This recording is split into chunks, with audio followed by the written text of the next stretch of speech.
Patsy Kahmann is a nonfiction writer who currently lives just across the river from St. Paul.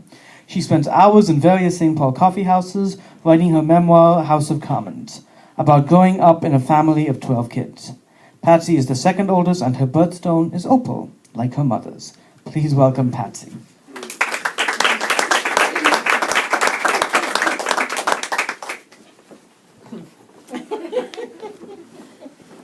You need a stool? When you were sitting, it would have been. Thank you. I want to thank Kimberly Nightingale and the St. Paul Almanac for publishing my piece. It's my first published piece. And I also want to thank Satish for asking me to read my story. The alleyway to Kent Street. When I moved to Kent Street in St. Paul, my mother was excited to visit. The house had been designed by the same architect who built the Glensheen Mansion in Duluth. My mom was from Duluth. She loved chance connections like that, and she particularly loved the history around Kent Street. Mom told me how the old alleyways had been restored to their former, though weathered glory, how city crews and volunteers had chipped away the concrete and exposed 100-year-old bricks, some in better shape than others. I didn't get the same rush from the old bricks as she did, stubbing my toe on a broken one.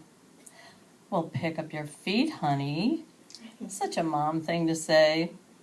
I avoided the alley when I could, though friends insisted on walking the shortcut to Sweeney's Saloon while I counted broken bricks along the way.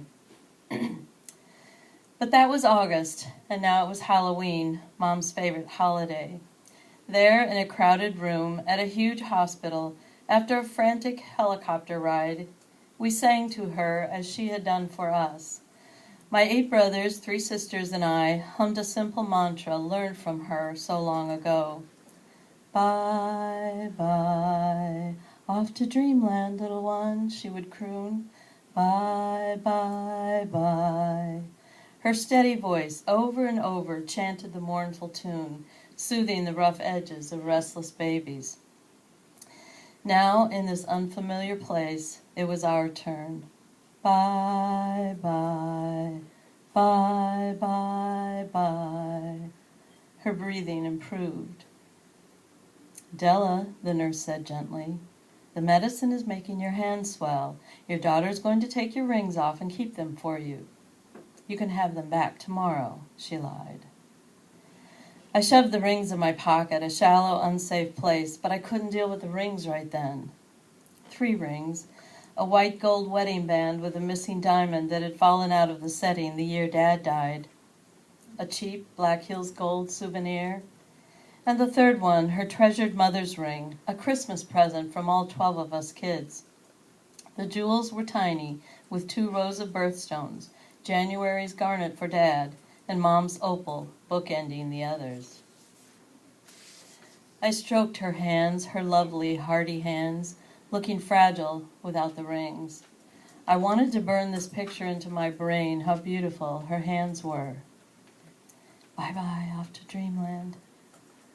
But this was not a day for miracles. Late that night, I navigated the cobblestone alley to Sweeney's. It was closed.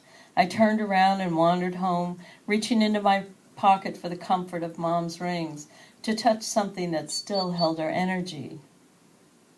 Empty. My pocket was empty. I searched everywhere for the rings, retracing my steps, calling the hospital, ripping up the car mats. I couldn't bring myself to tell my siblings at the funeral. Several days after the funeral and family gatherings, I drove home to empty Kent Street. Sweeney's beckoned, and even though falling snow had turned to freezing rain, I stepped into the alley. The stones were slippery, and I could hear Mom's voice. Pick up your feet, honey. I actually looked down at my feet. Something shimmered in a crevice between 2 broken bricks. I stood there, unable to move, afraid the vision would disappear. Icy rain burned my face, and still the rings stayed there, glistening from the cleansing. A garbage truck approached. I quickly knelt down and plucked the trio from their little cave, cradling them in my hands.